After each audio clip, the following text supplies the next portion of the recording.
អ្នកគ្រប់គ្រងជំរុញឲ្យ Man U យកជំរឿជាតិហូឡង់មកជំនួស Ronaldo ការប្រកួត FIFA World Cup ឆ្លងការប៉ុន្មានប្រកួតកន្លងទៅយ៉ាងហោចណាស់ក្នុងចំណោមនោះក៏អ្នកគ្រប់គ្រងរបស់ក្រុម Manchester United ហាក់បីដូចជាពុះកញ្ជ្រោលខ្លាំងដោយចង់ឲ្យក្លឹបសម្លឹងទៅលើការនាំចូលកីឡាករជំរឿជាតិហូឡង់បន្ទាប់ពីការបង្ហាញទម្រង់លេងដ៏ល្អជួយឲ្យក្រុមឈ្នះ Senegal 2-0 នោះគឺខ្សែប្រយុទ្ធជួរមុខ Cody Gakpo ដែលជាអ្នករកគ្រាប់បាល់ហើយតារាបាល់ទាត់វ័យ23ឆ្នាំក៏បានជាប់ឈ្មោះជាកីឡាករល្អបំផុតប្រចាំការប្រកួតផងដែរតារាបាល់ទាត់របស់ក្រុម PSV រូបនេះសេសសល់កងត្រាជាមួយនឹងក្លឹបអាណាព្យាបាលដល់ចុងខែមិថុនា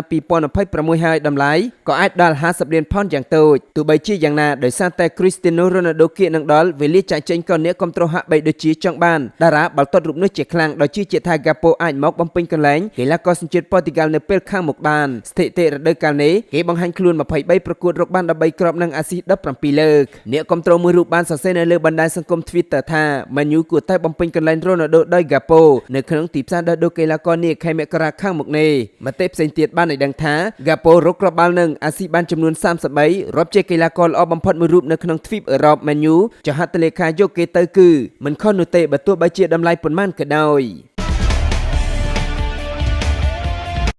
ប្រវត្តិសាស្ត្រ44ឆ្នាំប៉ូឡូញនៅតែមិនអាចយកឈ្នះមិចស៊ីកូបានប៉ូឡូញនៅតែមិនអាចយកឈ្នះទៅលើមិចស៊ីកូបាននៅក្នុងការប្រកួតព្រឹត្តិការណ៍បាល់ទាត់ពិភពលោក FIFA World Cup 2022នាប្រទេសកាតានៃជំនួសពូល C កាលពីថ្ងៃទី22ខែវិច្ឆិកានៅក្នុងកីឡដ្ឋាន974ការប្រកួតបញ្ចប់ទៅដោយលទ្ធផលស្មើគ្នា0-0គឺជាការប្រកួតទី2ដែលគ្មានការសុទ្ធបញ្ចូលទីនៅក្នុងព្រឹត្តិការណ៍នេះការប្រកួតដ៏ជក់ចិត្តរវាងមិចស៊ីកូនិងប៉ូឡូញបានចាប់ផ្ដើមដោយក្រុមទាំងពីរបានធ្វើការវាយសម្រុកគ្នាខ្លាំងទៅវិញទៅមកនៅក្នុងតង់ទី1ទាំងមិចស៊ីកូរួមជាមួយនឹងប៉ូឡូញតែងតែស្វែងរកបាននៅឱកាសល្អៗនៅមុខតំបន់គ្រោះថ្នាក់រៀងៗខ្លួនតាំងពីការប្រកួតចាប់ផ្ដើមចូលដល់ពាក់កណ្ដាលតង់ទី1មិចស៊ីកូហាក់បីដូចជាបង្ហាញទម្រង់លេងល្អជាងប៉ូឡូញដោយបានដាក់សម្ពាធជាខ្លាំងនៅក្នុងតំបន់គ្រោះថ្នាក់តែយ៉ាងណាក៏ដោយឱកាសល្អរបស់មិចស៊ីកូត្រូវខកខានដោយការមិនយល់ចិត្តគ្នានៅតំបន់ប្រអប់ទីនៅក្នុងក្រុមប៉ូឡូញការប្រកួតដ៏ស្វិតស្វាញនិងជួយចិត្តនៅក្នុងតង់ទី1ក៏បានឈានដល់ការបញ្ចប់ក្នុងលទ្ធផល0-0គ្មានគ្រាប់បាល់បំពងសំណាញ់ទីគ្នាឡើយឈានដល់តង់ទី2ប៉ូឡូញបើកការវាយសម្រុកយ៉ាងខ្លាំងទៅលើមិចស៊ីកូរហូតដល់នាទីទី52កីឡាករខ្សែការពាររបស់ក្រុមមិចស៊ីកូបានបង្កកំហុសនៅក្នុងតំបន់គ្រោះថ្នាក់បណ្ដាលឲ្យប៉ូឡូញទទួលបានការសុទ្ធបាល់ពីនៃ11ម៉ែត្រដែលជាការរកគ្រាប់បាល់ដ៏កម្រនៅក្នុងនាទីទី58ក្រោយពិនិត្យ VAR តែ Robert Lewandowski ធ្វើឲ្យឱកាសមាសយក3ពិន្ទុរស័ព្ទទៅឆ្ងាយវែងក្រោយអ្នកចាំទីដៃស្អិតរបស់ Mexico Ochoa សង្គ្រោះបាល់បានដែលជាការសង្គ្រោះបាល់11ម៉ែត្រលើកដំបូងប្រចាំព្រឹត្តិការណ៍ World Cup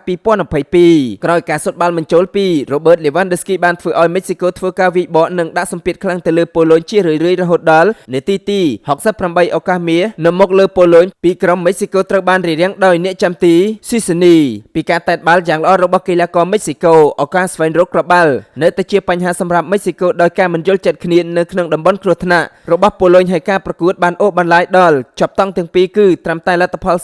0-0ការបញ្ចប់ទៅដោយលទ្ធផល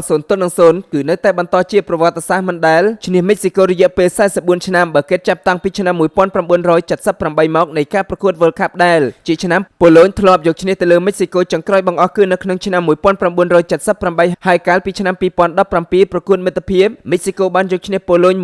1-0បន្ទាប់ពីចែកគ្នាម្នាក់មួយពិន្ទុប៉ូឡូញឡើងទៅឈរលេខ2បណ្ដោះអាសន្នខណៈដែលមិចស៊ីកូឈរនៅចំណាត់ថ្នាក់ទី3លើអាសង់ទីនដែលស្ថិតនៅក្នុងបាតតារាងនៃពូល C ការប្រកួតបន្ទាប់របស់ប៉ូឡូញនឹងត្រូវជួបតតាំងជាមួយនឹងក្រុមអារ៉ាប៊ីសាអូឌីត5ថ្ងៃបន្ទាប់ចាប់ពីការប្រកួតនេះទៅនឹងចុងក្រោយគឺត្រូវជួបជាមួយនឹងក្រុមជម្រើសជាតិអាសង់ទីនខណៈដែលមិចស៊ីកូប្រកួតបន្ទាប់ត្រូវប៉ះជាមួយនឹងជម្រើសជាតិអាសង់ទីន